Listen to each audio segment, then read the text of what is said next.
शिवाय के कानों में अभी भी अवंतिका का जवाब गूंज रहा था। आज तुम्हारी वजह से मेरी जिंदगी बच गई।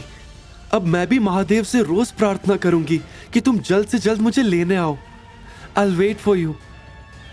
अपने ख्यालों से बाहर निकलकर शिवाय ने खुद को संभालते हुए दिनेश से पूछा, अभी अवंतिका कहाँ है? मुझे सिर्फ इतना पता है कि आज दोपहर के बाद से अवंतिका गायब है। उसे कहीं बेचा गया है, जैसे बचपन में हुआ था। लेकिन उसकी एग्जैक्ट लोकेशन का अपडेट बस थोड़ी देर में आ जाना चाहिए।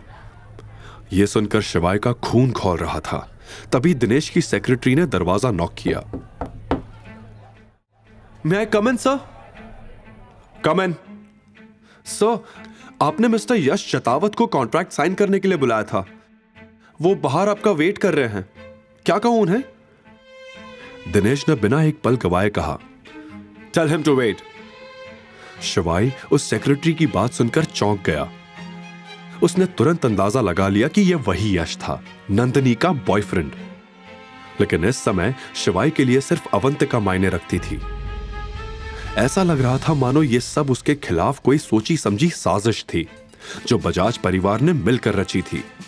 लेकिन अब शिवाय से लोकेशन जानने का वेट और नहीं हो रहा था। उसका दिल घबरा रहा था, कहीं अवंतिका के साथ कुछ गलत ना हो जाए कि तभी दिनेश का फोन बजा। कॉल उठाते ही दिनेश ने हड़बड़ी में पूछा, कुछ पता चला मिस अवंतिका का? लेकिन बदले में जो जवाब मिला उसे सुनते ही दिनेश के पैरों तले जमीन खिसक गई। दिनेश के रिएक्शंस शिवाय को परेशान कर रहे थे। क्या हुआ अवंतिका को? कहां है वो? दिनेश ने घबराते हुए कहा, सर, एक बड़ी गड़बड़ हो गई है। रेखा ने अवंतिका को थंडर नाइट क्लब में 2 करोड़ में किसी विकी नाम के आदमी को बेच दिया है। शिवाय ने विकी का नाम सुना था। वो बेहद घटिया इंसान था। उसकी फितरत ही गंदी थी। लड़कियों को अपने पैसों और ताकत से खरीदना उसका शौक था।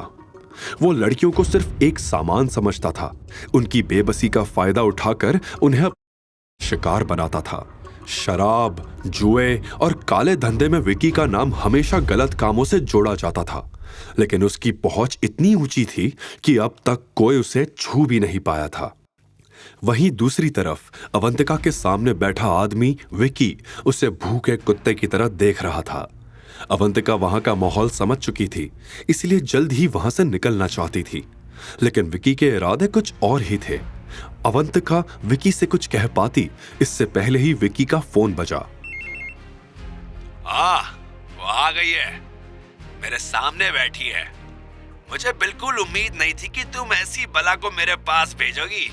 रखता हूं, कल घर आकर पैसे ले जाना। दूसरी तरफ ये सुनकर रेखा मुस्कुराई। देख, मुझे पुलिस वुलिस का कोई चक्कर नहीं चाहिए। तेरा सौदा है, तेरा जिम्मा है। फोन रखते हुए रेखा ने चैन की सांस ली और कहा, अब ना इस लड़की का कोई नाम रहेगा, ना कोई पहचान। अवंतिका विकी की बात सुनकर डर गई। विकी किसे पैसे देने की बात कर रहा था? वो नजरें चुराकर अपने कपड़े एडजस्ट करने लगी। अवंतिका, इतनी दूर क्यों हो? मेरे बगल में आकर बैठो, डील साइन करनी है ना? विकी ने कहा। यह सुनते ही अवंतिका के बदन में सिरहन दौड़ गई। विकी के इरादे अब उसे पूरी तरह समझ आ चुके थे। अवंतिका आज फिर से एक बड़ी मुसीबत में फंस गई थी। अचानक उसके दिमाग में बचपन की सारी यादें उमड़ पड़ी। कैसे रेखा उसे मारती थी और घर का सारा काम करवाती थी। वो पढ़ाई में नंदिनी से बेहतर थी, इसलिए रेखा ने उसे ग्रेजुएशन भी पूरा करने नहीं दिया। अवंतिका नंदिनी से ज्यादा खूबसूरत थी, इसलिए नंदिनी भी उससे जलती थी और आए दिन कुछ ना कुछ नुकसान करके उसका इल्जाम अवंतिका पर डाल देती थी। अवंतिका ने हर दिन जिल्लत और तकलीफ के साथ जिया था, सिर्फ इस उम्मीद में कि एक दिन वो 12 साल पहले वाला लड़का आएगा और उसे अपने साथ ले जाएगा। लेकिन अफसोस, वो कभी नहीं आया। आज अवंतिका ने ठान लिया था कि अगर उसके साथ कुछ भी गलत हुआ तो वो अपनी जान दे देगी। वो इस तरह की जिंदगी अब और नहीं जी सकती थी। अवंतिका को विकी को बेच दिया है, ये सुनते ही शिवाय की आंखों में ज्वालामुखी धधक उठा। उसकी गुस्से से लाल आंखें मानो अब पूरी दुनिया जला देंगी। उसका पूरा शरीर कांप रहा था। मुझे अभी के अभी थंडर नाइट क्लब जाना है। फटाफट गाड़ी निकालो, फास्ट। और एक बात और, आज यहां जो भी बात हुई है उसे कॉन्फिडेंशियल रखना। जब तक अवंतिका नहीं मिल जाती, मैं नहीं चाहता किसी को भी मेरी सच्चाई का पता चले। Of course sir, don't worry, हम ध्यान रखेंगे। दिनेश ने जवाब दिया। शिवाय तेजी से लिफ्ट की ओर बढ़ा, लेकिन हर सेकंड उसे भारी लग रहा था। उसकी सांसें तेज हो रही थी। अवंतिका, मैं आ रहा हूं, बस थोड़ा सा इंतजार कर लो। बस थोड़ी देर के लिए खुद को संभाल लो। वो खुद से बड़बड़ा रहा था कि तभी यश उसके सामने आ गया। आगे की कहानी जानने के लिए देखिए अगला एपिसोड सिर्फ पॉकेट एफएम के यूट्यूब चैनल पर। और शिवाय एक विनाशक के सारे एपिसोड्स को सुनने के लिए डिस्क्रिप्शन में दी लिंक से डाउनलोड करें पॉकेट एफएम ऐप।